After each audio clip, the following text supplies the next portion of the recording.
정도나 가지고 나가. 앞으로는 얼씬도 하지 마.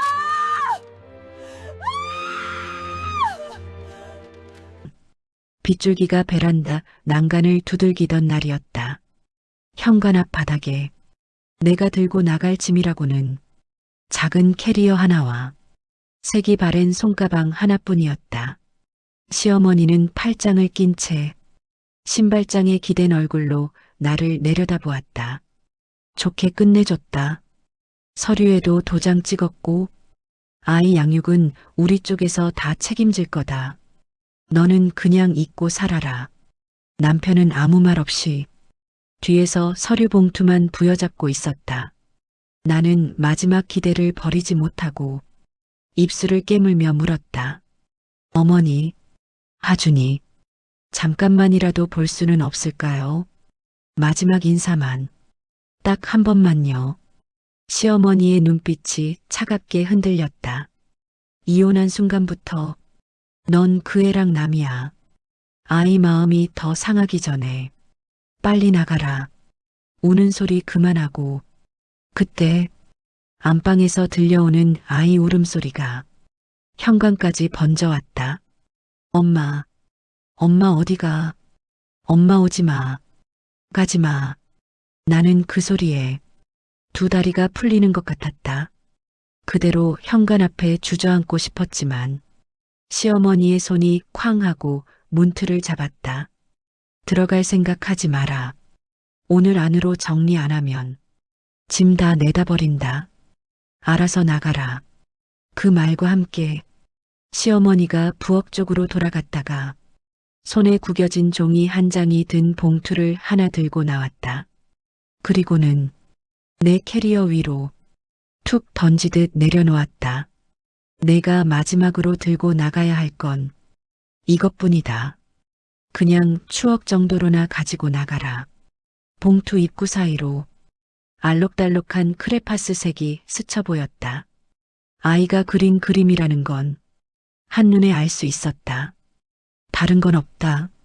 이 집에서는 내가 가져갈 건 그 그림 하나뿐이다. 시어머니의 말에 가슴 깊은 곳이 쿡 찔렸다. 나는 아무 말도 할 수 없었다.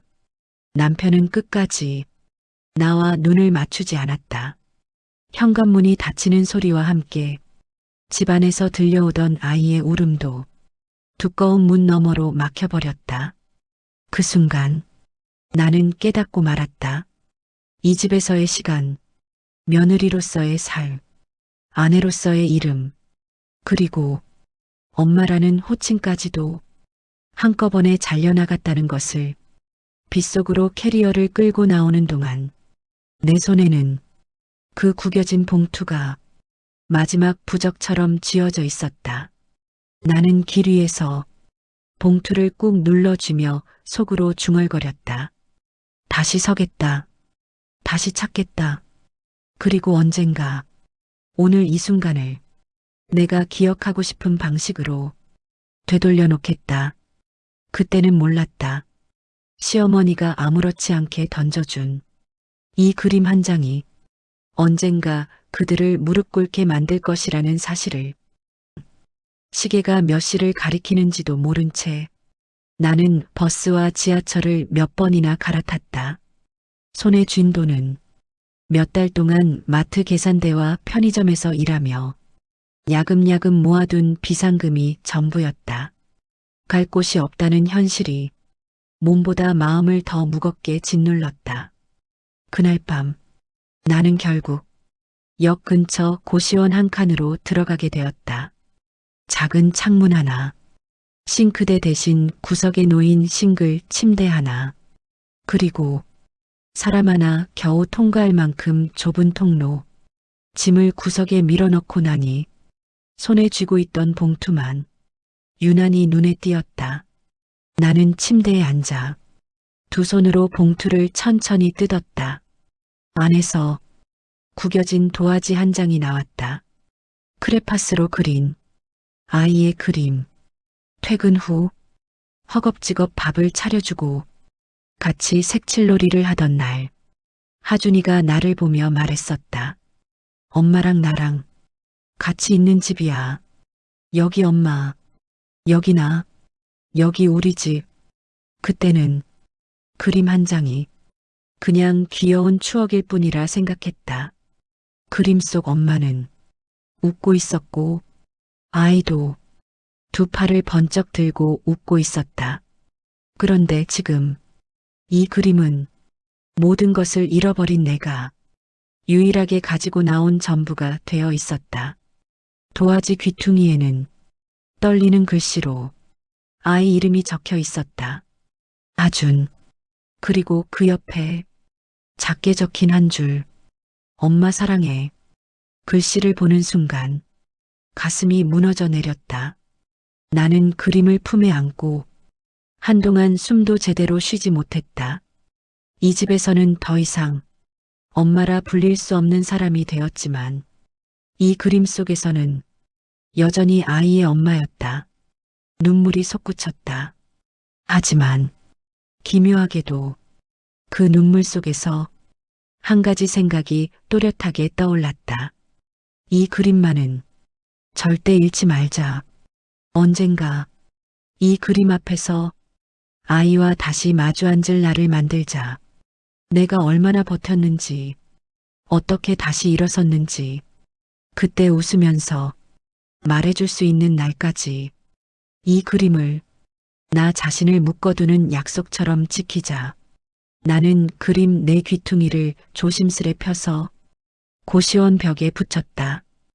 허전하고 좁은 방 한가운데 유난히 밝은 색깔의 집 한 채가 작게 떠올랐다. 그리고 그 앞에서 웃는 엄마와 아이. 지금은 그 집 밖으로 쫓겨났지만 언젠가 그 그림 속 집을 현실로 되찾아오리라는 다짐이 조용히 가슴에 박혔다. 다음 날 아침 나는 눈을 뜨자마자 휴대전화 메모장을 열었다. 빚, 통장 잔고, 당장 나가야 할 고시원비 다 적어 내려가 보니 숨이 턱 막혔다.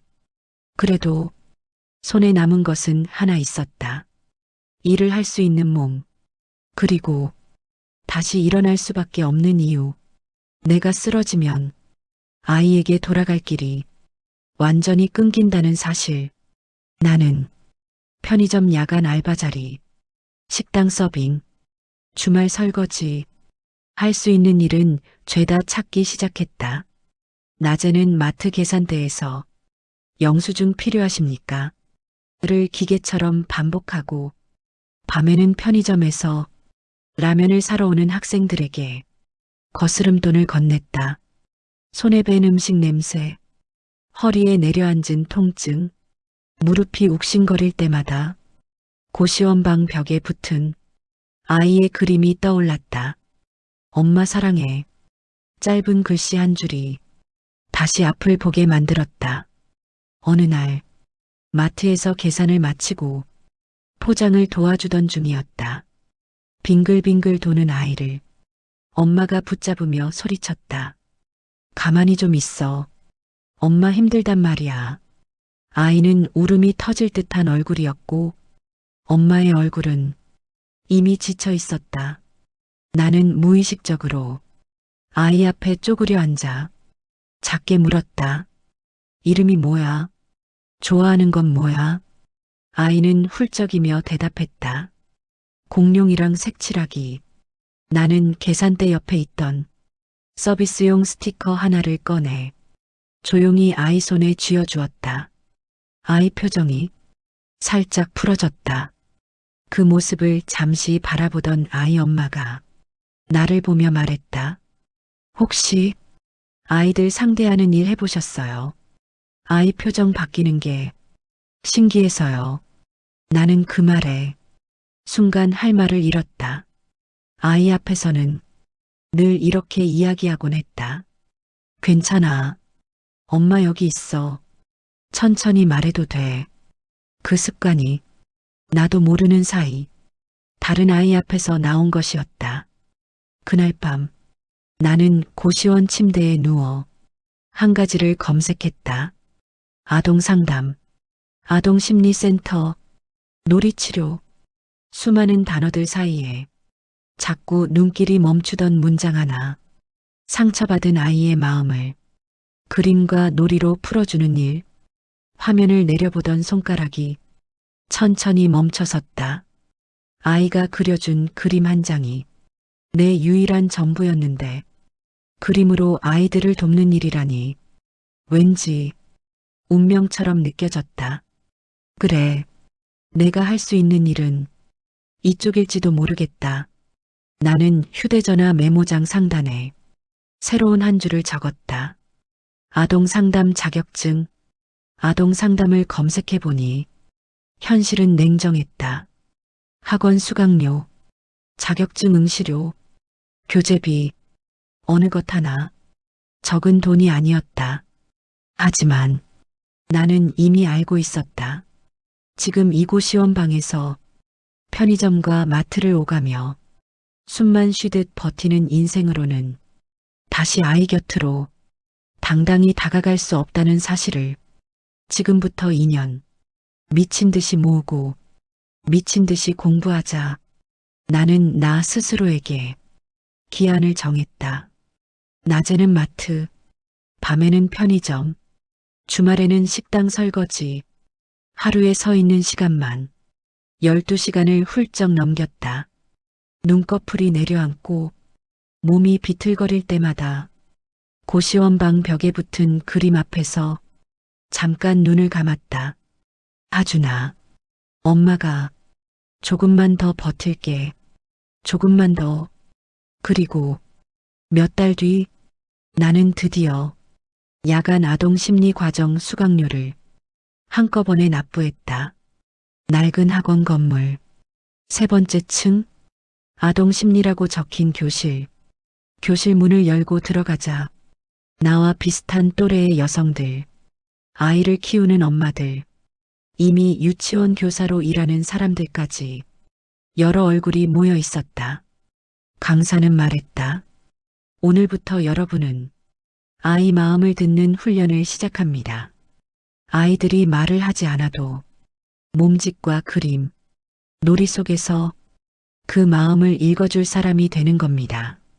아이의 그림, 그 말에 가슴 한가운데가 묘하게 울렸다. 수업이 끝난 뒤 나는 학원 게시판에 붙어있던 실습생 모집 공고를 보았다. 지역 아동센터, 놀이방 보조교사, 상담센터 실습. 그중 한 곳, 집과 비교적 가까운 작은 아동센터에 지원서를 냈다. 며칠 뒤 센터장에게서 연락이 왔다. 아이들하고 같이 지내면서 관찰 기록을 쓰는 일입니다. 힘들 수 있지만 배우는 데는 가장 좋아요. 할 수 있겠어요? 네, 할 수 있습니다. 망설임 없는 대답이 입에서 나왔다. 나는 알았다. 이 길이 내가 다시 엄마라는 이름에 다가가는 유일한 길이 될 수도 있다는 것을. 아동센터에서의 첫날, 아이들의 울음소리가 복도 전체를 가득 메우고 있었다. 처음 오는 아이, 엄마와 떨어지기 싫어 우는 아이, 자기가 원하는 장난감을 못 가져왔다고 바닥에 드러누운 아이. 나는 그 사이를 오가며 이름표를 붙이고 손을 잡아주고 콧물을 닦아주었다. 아이들마다 울음소리가 달랐다. 화가 난 울음, 서러운 울음, 겁이 난 울음. 그 울음소리들 사이에서 가끔씩 하준이 울음이 겹쳐 들렸다. 재활용품으로 집을 만들던 날, 색종이를 반으로 찢어버리며 울던 아이. 엄마랑 아빠가 싸우면 집 찢어지지. 그 말이 떠올라 숨이 막힐 것 같았던 날. 지금 내 옆에서 우는 아이들도 각자 그런 이야기를 가슴에 품고 있다는 사실을 조금씩 느끼게 되었다. 어느 날 유난히 말이 없는 아이가 들어왔다. 4살, 또렷한 눈동자. 하지만 말은 거의 하지 않는 아이. 엄마는 작게 한숨을 쉬며 말했다. 집에서 말을 안 해요. 눈만 크게 뜨고 보고 있어요. 유치원 선생님은 괜찮다고 하는데 저는 자꾸만 불안해서요. 나는 아이와 눈높이를 맞추고 작게 물었다. 이름이 뭐야? 그림 좋아해. 무슨 색이 좋아? 아이는 대답 대신 내 손에 들려있던 색연필 하나를 슬쩍 집어들었다. 그리고 종이 위에 천천히 선을 그어 나갔다. 한 번, 두 번, 세 번. 처음에는 아무 모양도 아니었지만 금세 작고 둥근 집 모양이 나타났다. 문이 하나, 창문이 하나, 그리고 그 앞에 사람 2명. 나는 숨을 죽이고 아이의 손을 지켜보았다. 아이 엄마가 숨을 크게 들이켰다. 저게 우리 아파트예요. 문이랑 창문이랑 똑같아요.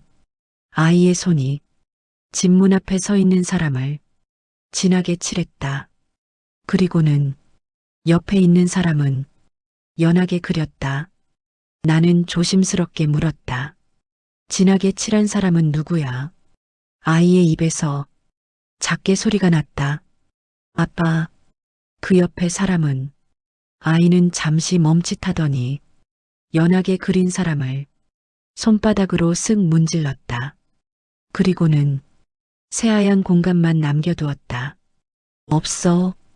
나는 그 2글자를 듣는 순간 이 센터가 단지 아이들을 돌보는 곳이 아니라 누군가의 상실과 공백을 그림으로 확인하는 자리라는 것을 또렷이 느꼈다.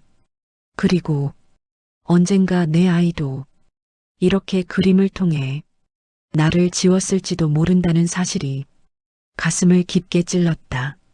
하지만 나는 달라지고 싶었다. 그 아이들에게만큼은 누군가의 마음을 지워버리는 어른이 아니라 지워진 자리에 다시 색을 채워줄 수 있는 어른이 되고 싶었다. 아동센터에서 보낸 시간은 내게도 치료의 시간이 되었다. 아이들은 생각보다 솔직했다. 말로 하기 힘든 것을 그림으로 쏟아냈다. 하늘을 검게 칠하는 아이, 집을 작게 그려 구석에 밀어넣는 아이, 사람 얼굴에서 입만 지우는 아이. 그림을 볼 때마다 나는 알 수 있었다. 이 아이가 어딘가에 갇혀 있다는 것을. 어느 날 강사 선생님이 우리에게 질문을 던졌다. 여러분이 처음 받았던 가장 소중한 그림은 뭐였나요? 그때의 감정을 한 줄로 적어보세요. 나는 망설임 없이 고시원방 벽에 붙어 있는 그림을 떠올렸다. 아이와 나, 집 한 채, 그리고 엄마 사랑해. 종이에 적었다. 버티게 해준 약속. 수업이 끝나고 강사 선생님이 내 쪽으로 다가와 물었다. 그 약속을 지금도 지키고 계신가요? 나는 잠시 고개를 숙였다가 천천히 고개를 끄덕였다. 네, 지키고 싶어서 여기까지 온 것 같아요. 그렇다면 그 그림은 당신 인생의 방향을 바꾼 첫 번째 상담 도구네요. 언젠가 당신 상담실 벽에 그 그림이 걸릴 날이 올 겁니다. 그 말은 어쩌면 가벼운 격려였을지 몰라도 내게는 예언처럼 들렸다. 그날 밤 집으로 돌아가는 버스 안에서 나는 마음속으로 다짐했다. 언젠가 내 이름이 적힌 상담실을 열자. 그리고 아이들의 그림이 슬픔만 품은 종이가 아니라 새로운 시작이 되는 벽이 되게 하자. 그 벽 한가운데 하준이가 그려준 그 집을 꼭 걸어두자. 시간은 생각보다 빨리 흘렀다. 아동센터에서의 실습, 야간 강의, 새벽까지 이어지는 과제와 기록. 몸은 지쳐갔지만 마음은 조금씩 단단해졌다. 그리고 마침내 자격시험 날이 찾아왔다. 시험장에 들어서기 전 나는 휴대전화 배경화면을 아이의 그림 사진으로 바꾸었다. 고시원 방에서 도화지를 조심스레 떼어 사진으로 찍어둔 것, 시험 문제를 풀다가 머리가 하얘지는 순간마다 나는 아이가 남긴 글씨를 떠올렸다. 엄마 사랑해. 끝까지 포기하지 않고 답안지를 채우고 나왔다. 며칠 뒤 합격자 발표 날, 낡은 컴퓨터 화면에 내 이름이 뜨는 순간 나는 의자에서 그대로 주저앉을 뻔했다. 해냈다. 정말 해냈다. 혼잣말이 새어나왔다. 하지만 기쁨은 오래 끌 수 없었다. 다음 목표가 분명했기 때문이다. 내 이름으로 된 상담실, 아동센터에서 함께 일하던 선배 상담사가 조용히 말했다. 작게 시작해도 돼요. 원룸 크기 상담실이라도 본인 이름을 걸어보세요. 그러면 이 일이 정말 내 삶이 되는 순간이 올 거예요. 나는 고시원 방을 정리하고 조금 더 싼 반지하로 옮겼다. 그리고 퇴근 후와 주말마다 부동산을 돌아다녔다. 창이 하나라도 있고 아이들이 오가기 편한 골목, 큰 길에서 아주 멀지 않은 위치. 그렇게 몇 달을 돌다가 드디어 마음에 드는 공간을 찾았다. 낡았지만 햇빛이 잘 들어오는 작은 상가 2층, 창문 너머로 초등학교 운동장이 보이는 곳. 나는 그곳을 계약했다. 간판 이름은 오랫동안 고민했다. 끝내 이름 하나를 꺼내 적었다. 그림 편지 상담소. 아이들이 그림으로 마음을 보내고 어른들이 그 마음을 받아 읽는 곳이라는 뜻. 간판까지 달린 날, 나는 가장 먼저 한 가지를 했다. 고시원 방 벽에서 떼어온 아이의 그림을 꺼냈다. 살짝 노랗게 바랜 도화지. 하지만 그 안의 집과 사람은 여전히 웃고 있었다. 나는 그 그림을 상담실 가장 잘 보이는 벽 한가운데에 액자에 넣어 걸었다. 하준아, 엄마 여기까지 왔다. 이제 엄마가 다른 아이들 마음부터 잘 지켜볼게. 언젠가 너한테도 이 이야기를 웃으면서 해줄 수 있기를. 상담실 창문을 열자 아이들 떠드는 소리가 운동장 너머에서 들려왔다. 그 소리가 축하 인사처럼 느껴졌다. 문을 연 첫날 상담실 안은 적막했다. 예약 전화는 없었고 문의 메시지도 거의 오지 않았다. 하지만 나는 알고 있었다. 처음부터 사람이 몰리는 상담실은 없다는 것을. 그래서 동네 어린이집, 지역 도서관, 학교 상담실에 인사 편지를 보냈다. 그 편지에도 그림 한 장을 넣었다. 집과 사람, 그리고 웃고 있는 아이. 아이들이 그림으로 마음을 전할 수 있는 곳입니다. 서툴지만 정직하게 귀를 기울이겠습니다. 며칠 뒤 첫 번째 전화가 걸려왔다. 조용한 아이인데 밤마다 잠을 잘 못 자요. 한번 상담 받아볼 수 있을까요? 그 아이를 시작으로 상담실에는 조금씩 아이들이 찾아오기 시작했다. 부모의 이혼 앞에서 말문을 닫아버린 아이, 학교 폭력으로 가슴에 상처를 품은 아이, 동생이 태어나자 갑자기 엄마 품을 빼앗겼다고 느끼는 아이. 아이들마다 그림은 달랐지만 한 가지 공통점이 있었다.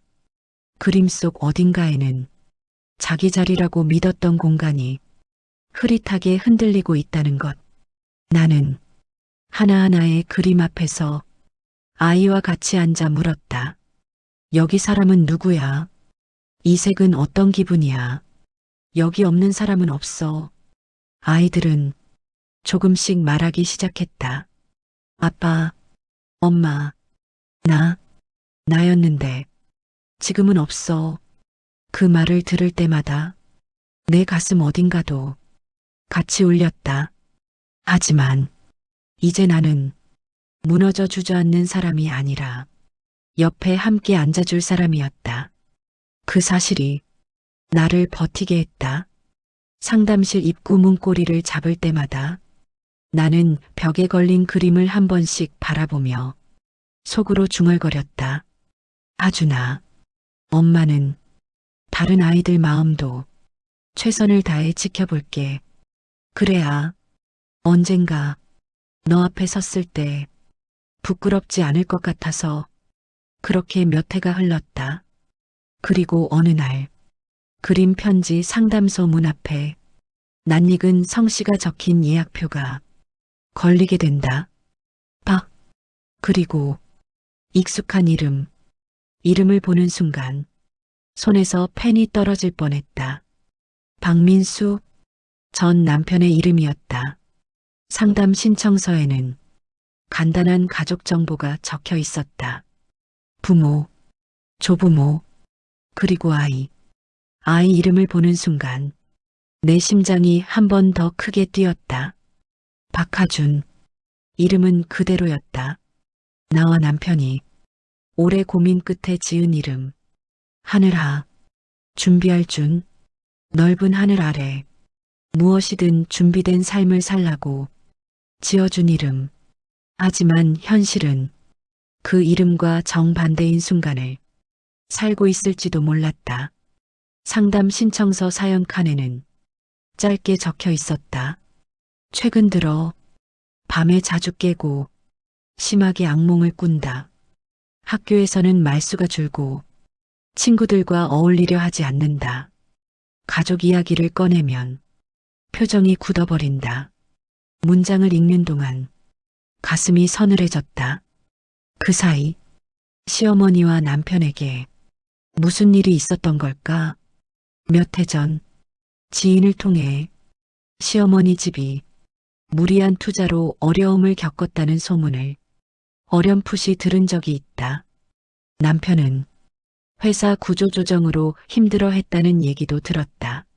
하지만 어떤 소식도 내게 직접 닿지는 않았다. 그러는 동안 아이도 함께 흔들렸을 것이다. 나는 상담 일정 날짜를 다시 확인했다. 금요일 오후 5시. 상담실 창문 너머로 보이는 운동장은 그날도 아이들로 가득하겠지만 내 상담실 안에는 오랫동안 멈춰있던 시간이 한꺼번에 몰려올지도 몰랐다. 준비하자. 흔들리면 안 된다. 아이를 먼저 보자. 어른들의 죄와 잘못보다 아이의 마음이 먼저다. 나는 그 말을 마치 주문처럼 되뇌었다. 약속된 금요일 상담 시작 시간보다 1시간 일찍 나는 상담실을 정리했다. 놀이방 매트를 닦고 색연필을 새로 깎고 아이들이 좋아하는 퍼즐과 인형을 눈에 잘 띄는 곳에 두었다. 손이 자꾸 떨려서 나는 일부러 더 바쁘게 움직였다. 시계를 보니 약속 시간까지 이제 15분 남았다. 그때 현관 쪽에서 낯익은 목소리가 들려왔다. 여기 맞나? 층수를 잘못 본 것 아니야. 엄마, 조용히 해요. 애가 더 불안해요. 나는 숨을 깊게 들이켰다. 손잡이를 잡기 전 벽에 걸린 아이 그림을 한번 바라보았다. 괜찮아. 나는 지금 이 아이의 상담사다. 그게 먼저다. 문을 열었다. 복도에는 세 사람이 서 있었다. 달라진 점도 많았지만 한눈에 알아볼 수 있는 얼굴들. 머리가 더 희끗해진 시어머니, 얼굴에 피곤이 내려앉은 전 남편, 그리고 그들 사이에서 작게 고개를 숙인 아이. 나는 최대한 담담한 목소리로 말했다. 안녕하세요. 그림 편지 상담소입니다. 박하준 군 가족이신가요? 시어머니의 얼굴이 순간 굳어졌다. 전 남편도 입을 굳게 다문 채 나를 바라보았다. 먼저 입을 연 것은 아이였다. 엄마, 아니, 아저씨, 아닌데, 여기 선생님 맞아요.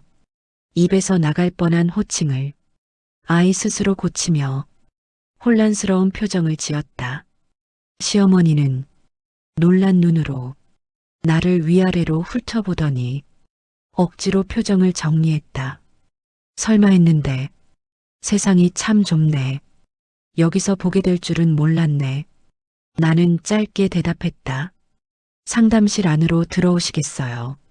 첫 시간에는 아이와만 잠깐 이야기 나누고 그 다음에 보호자분들과 상담을 진행합니다. 시어머니의 입가가 살짝 비틀렸다. 우리가 저 사람한테 상담을 받아야 한다니. 참, 전 남편이 그 말을 끊었다. 엄마, 이제 그만해요. 하준이 보잖아요. 선생님, 죄송합니다. 괜찮으시다면 오늘 상담 진행해 주실 수 있을까요? 나는 그의 눈을 잠시 바라보았다. 과거의 서운함과 원망이 순간 올라왔지만 곧 아이의 어깨 위로 시선을 내렸다. 불안하게 움츠러든 작은 어깨, 손에 꼭 쥔 인형. 네, 아이를 위해 오늘 상담은 성심껏 진행하겠습니다. 그 말을 하는 순간 나는 스스로에게도 다시 한번 약속하고 있었다. 오늘 이 자리에서만큼은 버려졌던 며느리가 아니라 아이 편이 되어줄 상담사로 서겠다고. 상담실 안으로 들어오자 아이의 눈이 벽을 스치듯 훑고 지나갔다. 특히 하준이 그림이 걸린 벽 앞에서 아이의 발걸음이 잠시 멈췄다. 하지만 나는 아직 그 순간을 붙잡지 않기로 했다. 하준군, 우리 먼저 둘이 이야기해 볼까? 아버님과 할머님께서는 바깥 대기 공간에서 잠시만 기다려 주세요. 시어머니는 씁쓸한 얼굴로 의자에 앉았다가 이내 일어났다. 그래, 뭐, 아이를 위해 온 거니까 우리도 참아야지. 문이 닫히자 상담실 안에는 나와 아이들만 남았다. 나는 바닥에 앉아 아이와 같은 높이가 되었다. 여기 앉아볼래? 앉기 싫으면 서 있어도 괜찮아. 내가 편한 대로 해도 돼. 아이의 손이 살짝 떨렸다. 맞아. 아니, 선생님, 여긴 무슨 데예요? 나는 웃음을 조금 머금고 대답했다. 여기는 마음이 조금 답답하거나 말로 하기 어려운 이야기들이 그림이나 놀이로 나오는 곳이야.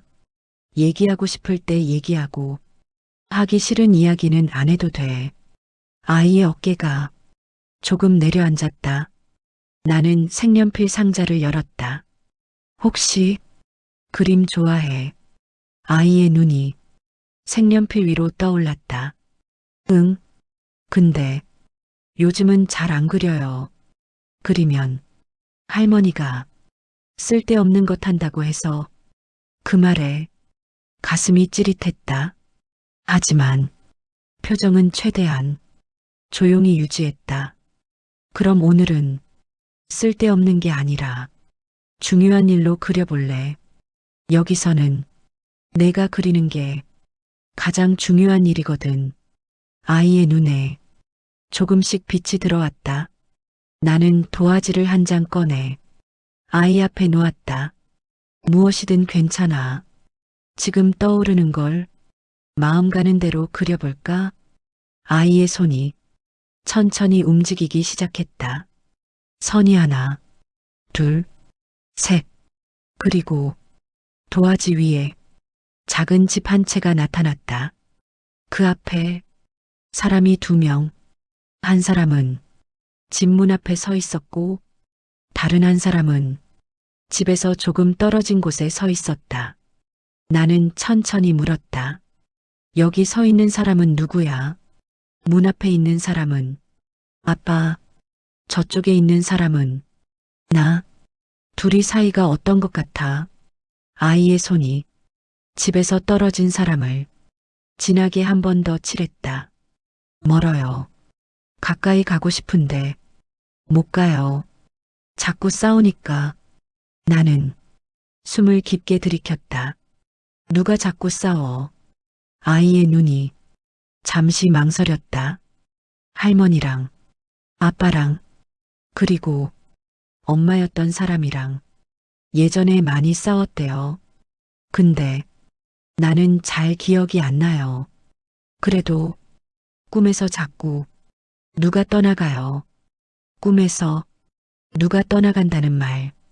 그 말이 칼날처럼 가슴을 스쳤다.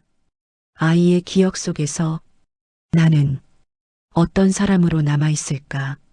싸우던 사람, 떠나간 사람, 아니면 어른들이 만든 이야기 속 이기적인 엄마. 어느 것도 아이의 잘못은 아니다. 그래서 나는 결심했다. 이 아이에게만큼은 어른들의 복수심을 섞지 않겠다고. 아이와의 첫 상담이 끝난 뒤 나는 짧게 기록을 정리했다. 주요 감정, 반복되는 장면, 꿈에서 떠나가는 사람. 그 다음 부모 상담 시간을 열었다. 시어머니와 전 남편이 마주 앉는 모습은 낯설면서도 익숙했다. 나는 업무적인 목소리로 말했다. 먼저 하준 군이 최근 어떤 모습을 보이는지 부모님 입장에서 조금 더 자세히 들려주실 수 있을까요? 전 남편이 먼저 입을 열었다. 요즘 들어 밤마다 깨서 울고 자다가 갑자기 숨을 헐떡이기도 해요. 학교에서는 친구들하고 잘 어울리다가도 갑자기 멍하게 앉아 있다가 울고요. 시어머니는 한숨을 크게 쉬었다. 다 집안 사정 때문이지. 어릴 때부터 엄마가 집을 나가버렸으니 애가 마음이 온전하겠어. 그래도 우리가 부족해도 나름대로 다 키웠는데 세상이 험해서 그런지 더 예민해져서 그 말에 내 손가락이 살짝 굳었다. 하지만 나는 최대한 차분하게 물었다. 하준 군이 태어났을 때부터 함께 사신 건가요? 혹시 가족 구성에 큰 변화가 있었던 적이 있나요? 시어머니의 눈빛이 스쳐 지나갔다. 전 남편이 천천히 대답했다. 예전에 이혼을 한 번 했습니다. 하준이 엄마가 집을 나갔어요. 잘 기억은 안 나겠지만 그래도 그때 충격이 있었겠죠. 나는 그 말을 기록지에 그대로 적었다. 하준이 엄마가 집을 나갔다. 실제로는 집에서 쫓겨난 사람이었지만 아이에게는 집을 떠난 사람으로만 전해졌겠지. 그 이후로 아이에게 엄마에 대한 이야기는 어떻게 해오셨나요? 시어머니가 갑자기 끼어들었다. 좋은 말로 할 수가 없지. 애한테 거짓말을 할 수도 없고 그렇다고 다 얘기해 줄 수도 없고 그냥 엄마는 너를 사랑하지 않아. 너를 버리고 간 거라고 솔직하게 말해줬지. 그 말에 전 남편의 얼굴이 굳었다. 엄마, 그건 너무 심했어요. 애가 그 말 듣고 얼마나 울었는데요. 내가 틀린 말했어. 버리고 간 거 맞잖아. 이혼 도장 찍고 나간 사람이 누군데. 두 사람의 목소리가 점점 높아졌다. 나는 조용히 손을 들었다. 하준 군이 지금 가장 힘들어하는 부분은 어른들이 누구 잘못인지 따지는 부분이 아닙니다. 아이 입장에서 보면 누가 먼저 떠났는지보다 내가 버려졌다고 느꼈는지가 더 중요합니다. 시어머니의 입이 단단히 다물렸다. 전 남편이 조용히 물었다. 그럼 지금 우리가 무엇을 바꿔야 할까요? 나는 숨을 고르고 말했다. 과거를 고치는 건 불가능합니다. 하지만 아이 앞에서 엄마에 대해 말하는 방식, 집안에서 서로를 대하는 방식은 지금부터라도 바꿀 수 있습니다. 아이의 꿈속에서 누군가 떠나가는 장면 대신 누군가 돌아와주는 장면이 더 많이 그려지도록 그 말을 하는 내내 내 안에서도 한 사람이 떠오르고 있었다.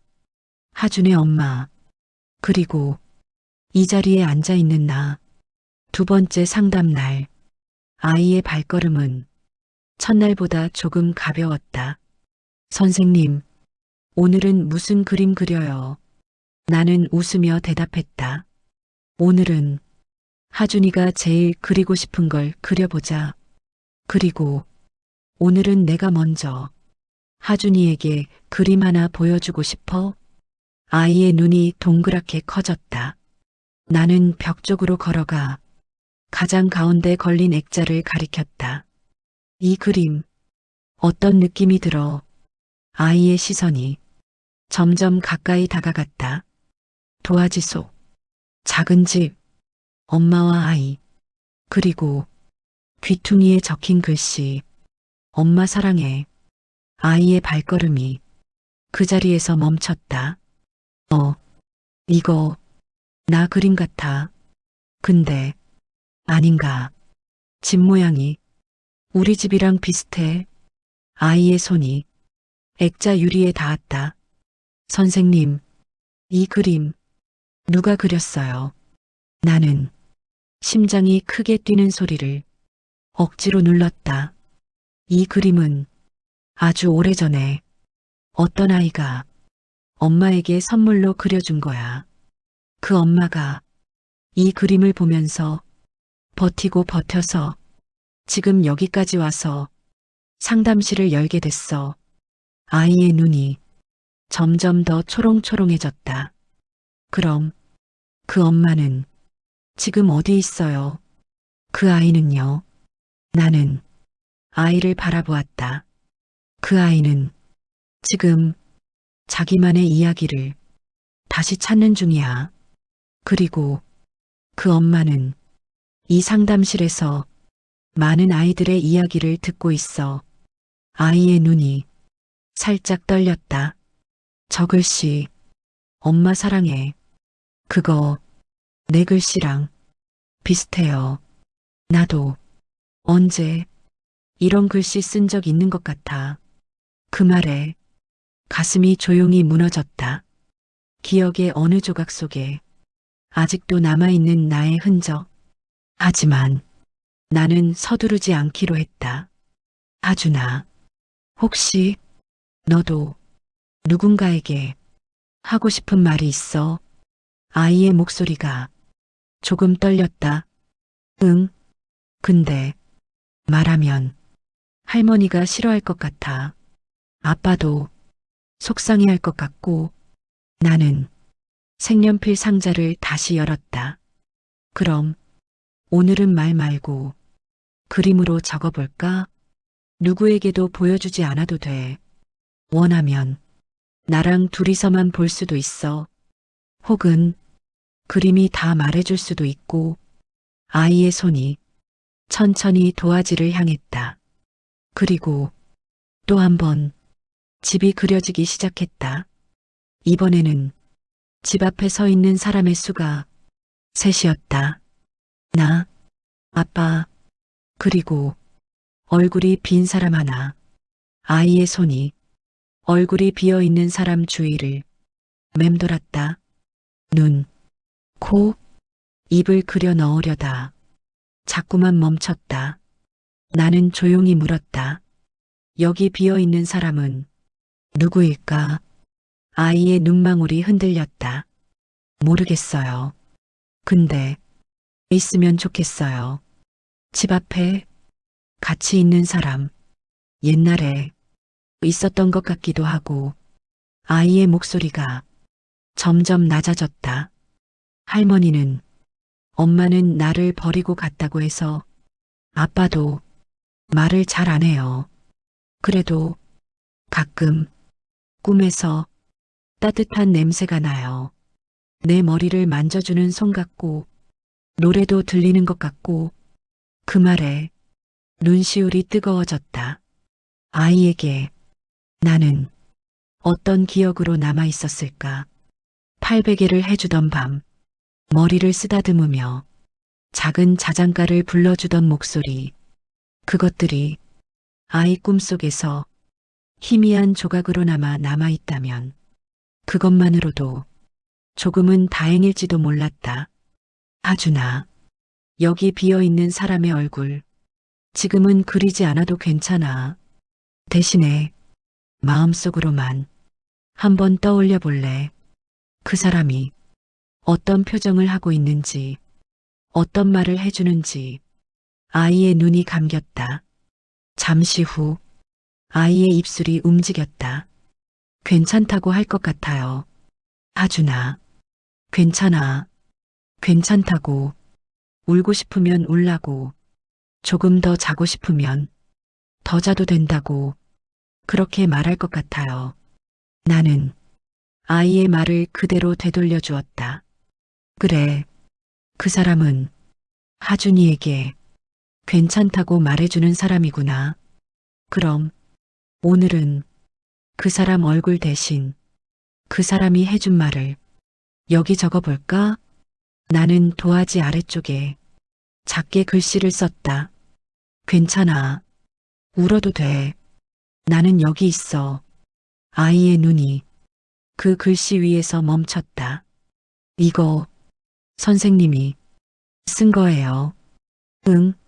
하지만 내가 느끼기에는 하준이 마음속 사람이 해준 말 같아. 아이의 눈가가 붉어졌다. 저 사람 언젠가 다시 올까요? 나는 쉽게 대답할 수 없는 질문 앞에서 잠시 숨을 골랐다. 지금 이 순간 하준이 옆에 누가 있어주면 좋겠어. 꿈속이 아니고 진짜 옆에서. 아이의 대답은 잠깐의 침묵 끝에 나왔다. 다 같이요. 아빠도, 할머니도, 그리고 옛날에 나한테 그림 그려준 사람도. 나는 그 말에 조용히 고개를 끄덕였다. 그래, 언젠가 하준이가 원하는 모습대로 집 앞에 서 있는 사람들을 그려볼 수 있으면 좋겠다. 그날까지 우리는 그림으로 연습해보자. 그 순간 나는 느꼈다. 아이의 옆에 서 있는 어른으로서 해야 할 선택이 어떤 것인지. 복수라는 이름으로 또 다른 상처를 남기는 길이 아니라 진짜 사과와 회복을 이끌어내는 길. 몇 차례의 상담이 이어지는 동안 아이의 악몽은 조금씩 줄어들기 시작했다. 하지만 한 가지 질문만은 계속 남아 있었다. 비어있는 얼굴의 사람. 나는 부모 상담 시간마다 조심스럽게 엄마에 대한 이야기를 꺼냈다. 처음에는 시어머니가 강하게 반발했다. 굳이 그 사람 얘기를 지금 와서 또 꺼낼 필요가 있어요. 아이 마음만 더 흔들려요. 그러나 전 남편의 표정은 조금씩 달라지고 있었다.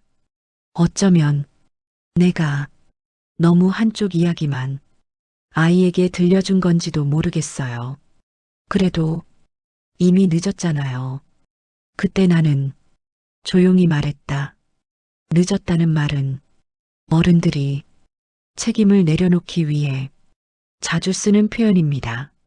아이에게는 지금 이 순간부터 달라질 수 있는 것들이 분명히 있습니다. 어느 날 나는 부모에게 한 가지 제안을 했다. 하준 군이 비어있는 얼굴에 대해 많이 생각하고 있어요. 혹시 아이와 함께 엄마에 대한 이야기를 다시 써볼 생각은 없으신가요? 시어머니의 표정이 굳었다. 우리가 지금 와서 무슨 말을 한다고 다른 게 되겠어요. 나는 눈을 똑바로 바라보며 말했다. 최소한 아이 앞에서 엄마가 너를 사랑하지 않았다는 말만큼은 이제 그만해 주셨으면 합니다. 아이에게는 그 말 한마디가 평생 지워지지 않는 상처로 남을 수 있습니다. 전 남편이 입술을 깨물었다. 저도 알고 있어요. 그 말이 얼마나 잔인한지. 그런데 엄마가 워낙 단호하게 말하니까 저도 말을 돌릴 수가 없었어요. 그 사람을 다시 마주할 일도 없을 줄 알았고 그는 잠시 나를 바라보았다. 이렇게 여기서 마주하게 될 줄은 정말 몰랐습니다. 당신이 이렇게 서 있을 줄도 생각 못했고요. 시어머니도 불편한 눈빛으로 말했다. 그래, 인정할 건 인정할게. 당신 정말 많이 달라졌네. 우리보다 더 당당해 보이네. 그래도 내 입장에서 그때 일을 쉽게 잊을 수는 없지. 나는 시어머니의 말에도 조용히 대답했다. 저도 그때 일을 잊지 못합니다. 그래서 이 일을 선택했고 이 자리에 서게 되었으니까요. 그런데 우리가 아무리 서로에게 서운해도 하준이에게만큼은 조금 다른 어른이 될 수 있지 않을까요? 시어머니의 눈가가 살짝 떨렸다. 그럼 당신 생각에는 어떻게 하는 게 그 아이를 위한 길이라는 거요? 그 질문에 나는 벽에 걸린 그림을 향해 고개를 돌렸다. 아이 앞에서 한 번만이라도 진심으로 사과해 주는 것. 그리고 엄마가 너를 사랑하지 않았다는 말을 취소해 주는 것. 그게 시작이라고 생각합니다. 그날 상담이 끝나갈 무렵 나는 아이에게 물었다. 하준아, 다음 시간에는 조금 특별한 시간을 가져볼까 해. 혹시 괜찮다면 아빠와 할머니와 함께 이 그림 앞에 서서 서로 하고 싶은 말을 한 번씩 나눠보는 거야. 어때? 아이의 눈이 조금 두려워하면서도 기대하는 듯 빛났다. 무서운데 그래도 좋아요. 선생님이 옆에 있죠. 나는 고개를 끄덕였다. 그럼 우리 같이 서 있는 거야.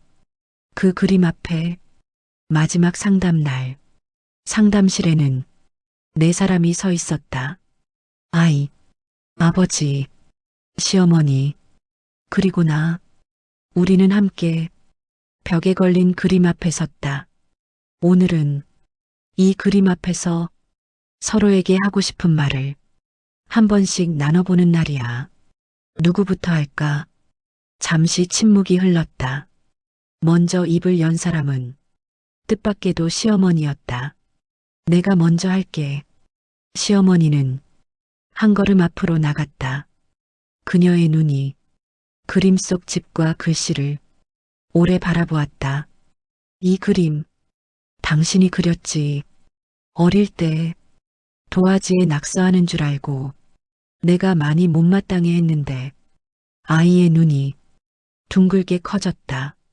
할머니, 이거 내가 그린 거예요.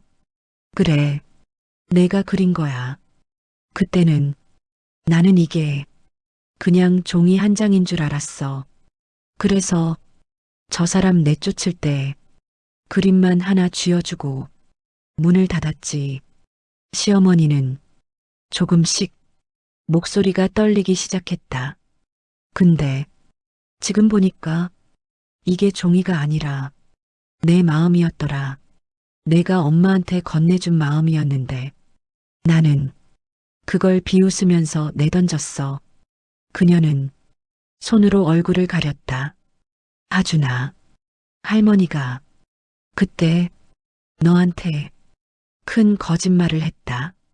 엄마가 너를 사랑하지 않았다고, 버리고 갔다고 그렇게 말했지.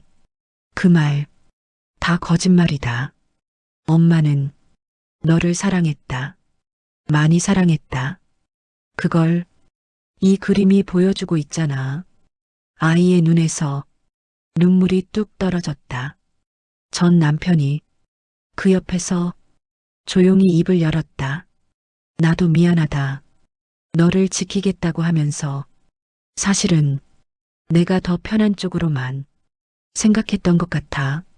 엄마 말에 기대고 책임을 피하려고만 했고 너 앞에서 엄마에 대해 좋게 말할 용기도 없었어.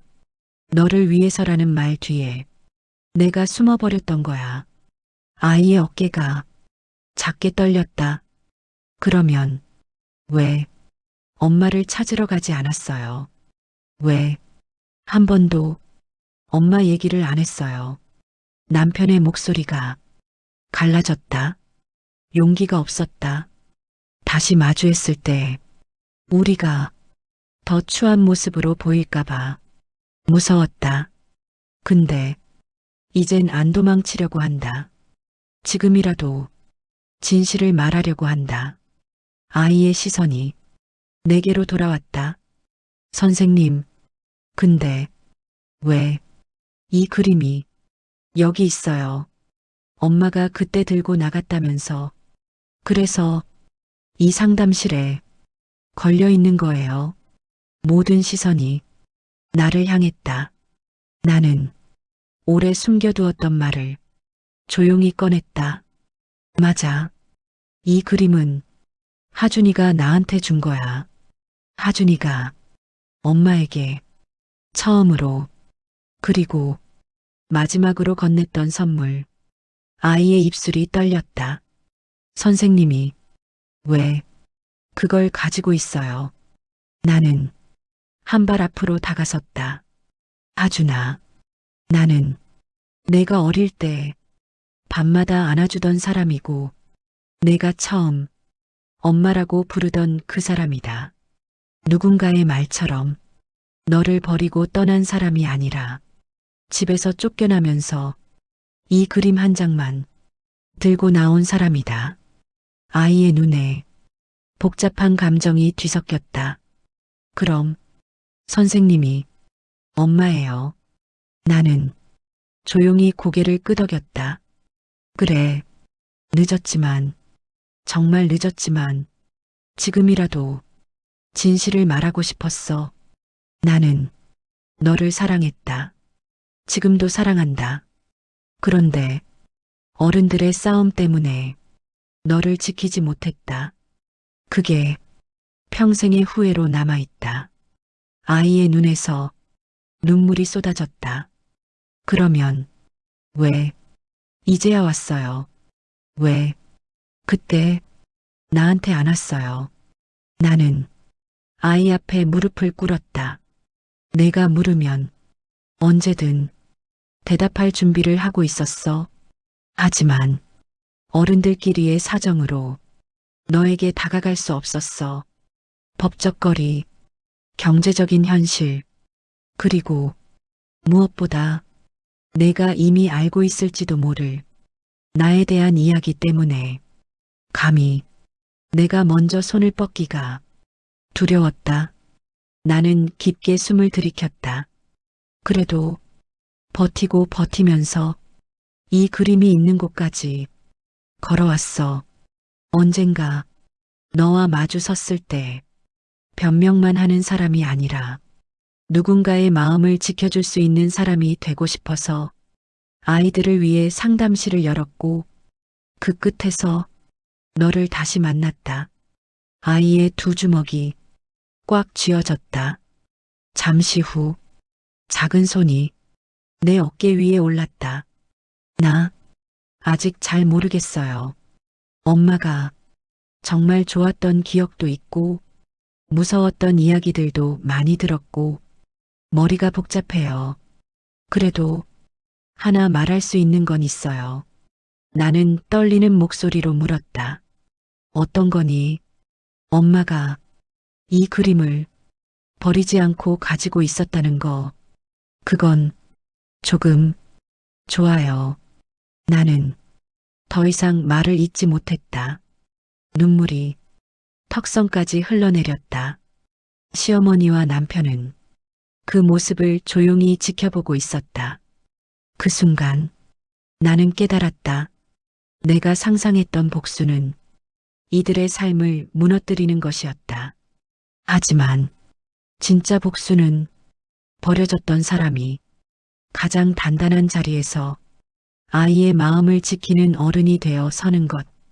그 앞에서 과거의 가해자들이 진심으로 사과하게 만드는 것. 그날 상담이 끝날 무렵 나는 아이에게 말했다. 하준아, 오늘부터 어디까지 부를지는 내가 정해도 돼. 선생님이라고 부르고 싶으면 그렇게 하고 엄마라고 부르고 싶으면 그렇게 불러도 돼. 어떤 호칭이든 나는 받아들일 준비가 되어 있어. 아이의 눈이 잠시 흔들리다가 조용히 입을 열었다. 그럼 오늘은 선생님, 나중에 내 마음이 준비되면 그때 다른 이름으로 불러도 돼요. 나는 고개를 끄덕였다. 그래, 그날을 기다릴게.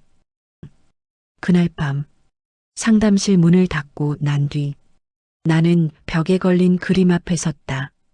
집, 엄마, 아이, 엄마 사랑해. 이제 이 그림은 버려졌던 한 사람의 증거가 아니라 다시 연결된 마음들의 시작이 되어 있었다. 그리고 나는 마음속으로 조용히 인사했다. 하준아, 엄마는 복수 대신 너를 선택했다. 그 선택이 우리 모두를 살리는 길이 되기를 바란다. 오늘 사연 어떻게 들으셨나요? 누군가에게는 종이 한 장일 뿐이지만 어떤 사람에게는 버티게 해주는 약속이 되기도 합니다. 여러분의 마음에도 한 장의 그림처럼 지켜내고 싶은 무언가가 분명히 있을 거라 믿습니다. 혹시 오늘 사연의 주인공 수진과 하준 그리고 그 가족들에게 해주고 싶은 말이 있다면 댓글로 따뜻한 한 줄 남겨주세요.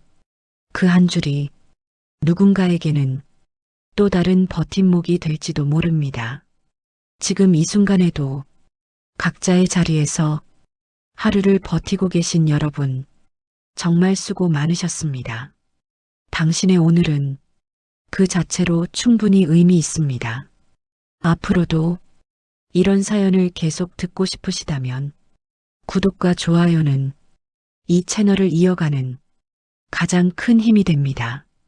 오늘 밤도 조금은 덜 외롭고 조금은 더 따뜻하시기를 바라며 여기는 사연 라디오였습니다.